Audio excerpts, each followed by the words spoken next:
Hello, welcome to this edition of Research Connection. Joining me today is Dr. Tal Ben-Horin. Hi, thanks, Kyle. It's great to be here. So let's start with a little bit about yourself. Yeah, a little bit of background. I'm an assistant professor of shellfish pathology here at the College of Vet Medicine.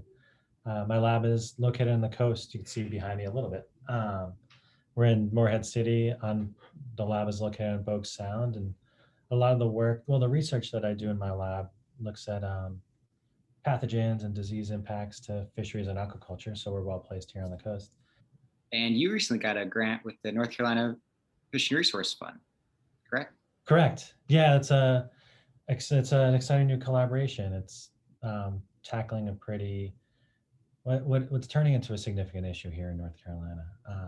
First, the project's a collaboration between my lab and NCSU CVM, but we're also working really closely with UNC Wilmington, where there's a shellfish research hatchery facility there. So Dr. Amy Wilbur at UNC Wilmington. We have collaborations with UNC Chapel Hill at their Institute of Marine Science, and then also at the Virginia Institute of Marine Sciences, where there's a really large um, oyster breeding program. And that gets into what this project is all about here in North Carolina, and not just North Carolina, but along the entire Atlantic and Gulf coasts. We see these really cryptic, unusual springtime oyster mortality events.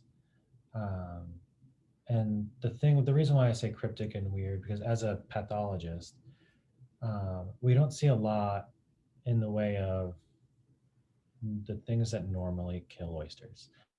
No, none of the pathogens that we typically see, none of the major like diseases or conditions. Just seemingly in the spring, right around this time of year, um, anywhere from 30 to 90% of the oysters on someone's farm will disappear, will die within a short time frame. And these are usually associated with some kind of environmental trigger, either like a large rain event or anything else, a shift in dissolved oxygen in the water. Now, to get specifically at what this grant is about, some of the work in my lab, what we see associated with it, not just my lab, the only telltale sign that something's going on is we see a bit of hemocytosis in the gills, and that just means like inflammation. A lot of hemocytes, which are the primary immune cells in invertebrates like oysters, hemocytosis in the gills, and in extreme cases, like erosion of the gill epithelium. Like, and that's to me that screams, and to a lot of us, it screams like maybe some kind of like environmental stress, pollutant, a toxin in the water, something like that. What the work in my lab is showing is, in addition to that, we see a lot of like normal bacteria that have often been implicated as facultative, opportunistic pathogens. Um, and so it screams to us that something's going on. Perhaps oyster immunity is compromised in some way. Mm. And so that's exactly what we're looking into. We're getting a real fine scale look at oyster immunity, some of the secondary pathogens associated with them at a handful of sites, both here in North Carolina and Virginia. Okay. And something really unique in oysters is that um, they're oftentimes produced for aquaculture production as triploids. What that means is they have three sets of chromosomes. Um, One of the major advantages is they grow faster. And the Mm. reason they grow faster is in triploids are, for the most part, they're sterile. They invest less in gametogenesis or gonad production, so they can invest more resources in growth. So they grow faster.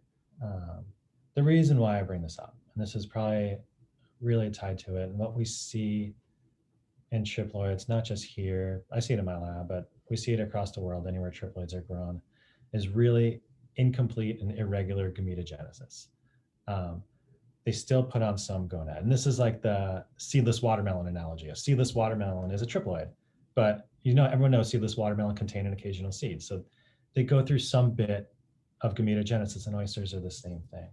And we see this mortality happening kind of during the peak of gametogenesis, right as gonads get reabsorbed. And it's the hemocytes, that main immune cell, that's doing the reabsorption of the gonad. Mm. So the hypothesis that we have is triploids. There are lots of advantages to growing triploids, except during the spring when we get these gametogenesis. Well, gonads are getting reabsorbed, and occasionally that's timed with like these really extreme environmental events that may be just enough overwhelm our oyster and lead to really widespread mortality events.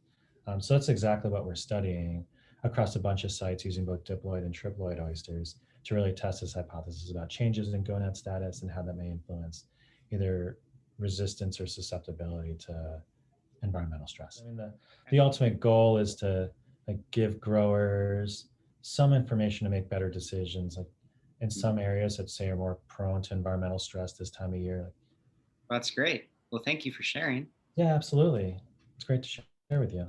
Yeah, best of luck. Yeah, thanks so much, Kyle.